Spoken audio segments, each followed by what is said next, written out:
Well folks, today I decided I'm going to mount some seats, or at least make some headway on it. I just quickly threw together this here out of some old scrap steel, 1x2s, and I drilled them for the seats. These are holes that were already here. I drilled these for. They line up with the seats I got.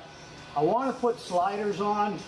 Not so important for the driver's side because there's really not a whole lot of movement, but for the passenger, you know, you like to maybe get a little more leg room or lean back a bit, and with the cab being as small as it is, that kind of makes it challenging.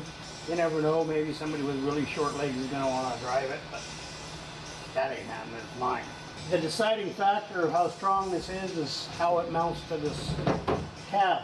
And while the floors back here are kind of solid, there have been some repairs where the seat goes. The old famous last words of "it ain't going anywhere." Who knows? Figure if I get in an accident violent enough to rip the seats out, probably shouldn't make a difference to me anyway. Because I know the back is level and straight, it goes clear across, there's no curves or arches or anything like that. I'm using that as a sort of a measuring block here. Something like that. Okay, it's straight parallel with the roll bar. So if I do decide later on that I want to attach these to the roll bar, it's a nothing thing to do. So basically what I'm going to do is weld these up to here.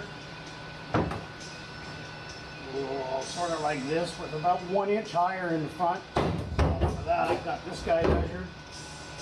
And he goes like right there somewhere. Once I've got those three done, straight and square, then as you can see here, this part here raises up higher towards the center.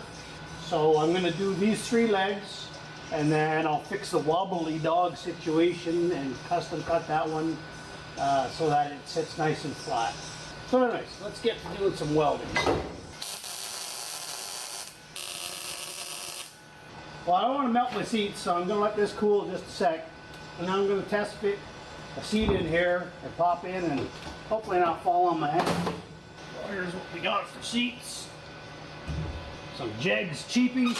I think they're called GS1s or something like that. I wasn't going to spend a lot of money on seats.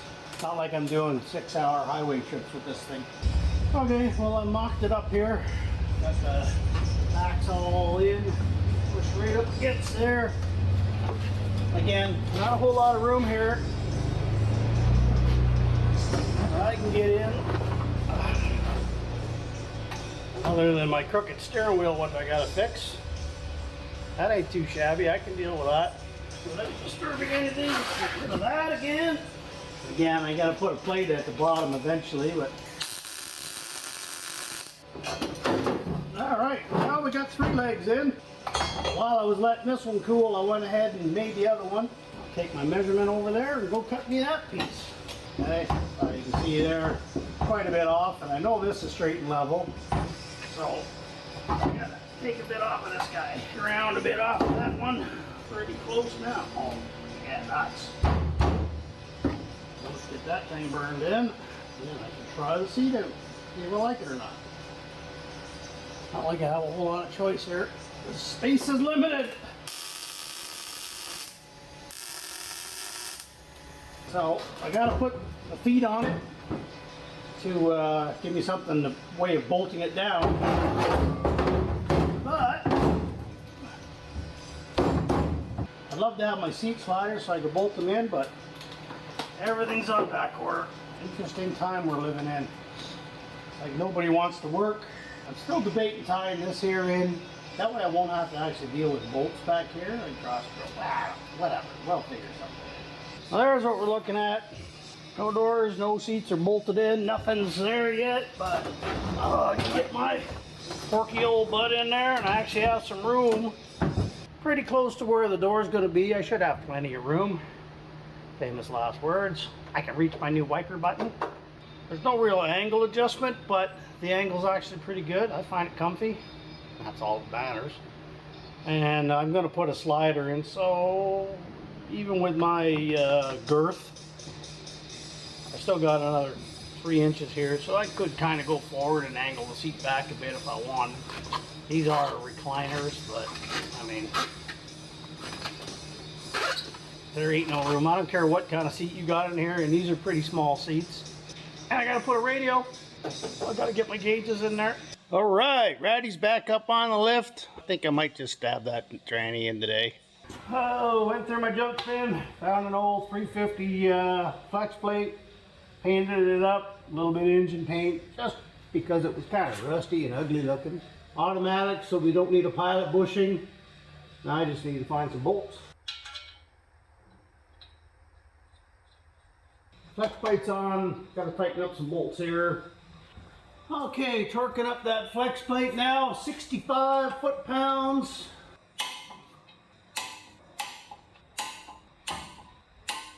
Okay, this cross member's gotta come out.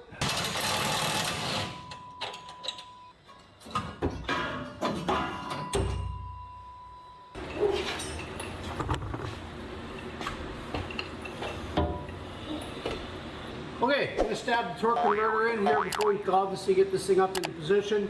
Bought myself a brand new Hughes torque converter. Just a 2400 stall, 24, 25, something like that.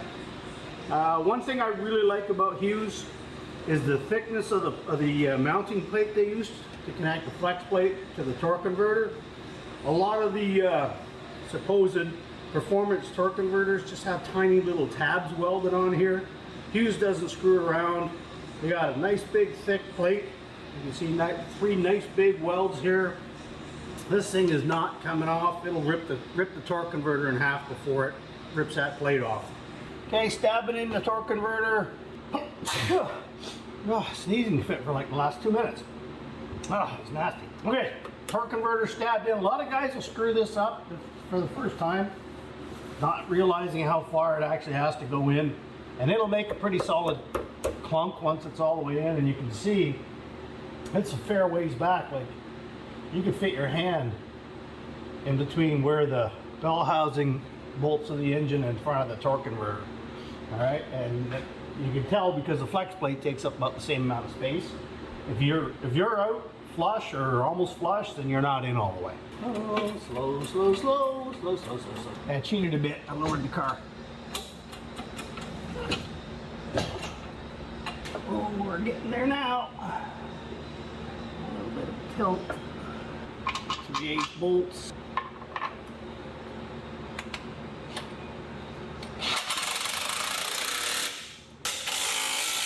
Okay, well, got my cross member put in loosely. It's now able to support the back of the transmission.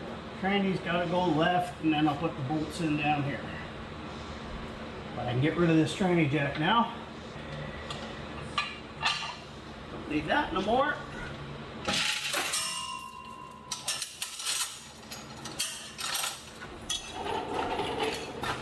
This is where, again, a lot of guys will screw up when they don't put their torque converter in all the way.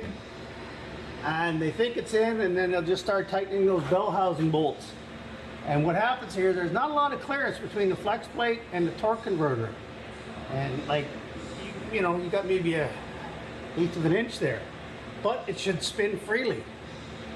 Right? If you're about to bolt your tranny in and this is locked right up into here, then you got to re-examine what you got going on here, because that should not be touching that flex plate yet. Okay, so most GM flex plates have the dual bolt pattern. I forget what the measurement is, but you got the outer ones and then the inner ones. You can see there what will happen is as you tighten down a bolt, it'll pull the torque converter just a bit out of the transmission and make up that clearance. I got the motor in, I got the transmission in. I'm not quite ready to start it yet. I still got to put the transmission cooling lines in. I got to plumb in my gauges so that I'm not shooting oil everywhere. Radiator, haven't even looked at mounting that yet, so we got some work yet to do, and I'm in no terrible hurry to just to hear it run. It'll run when it's ready to run.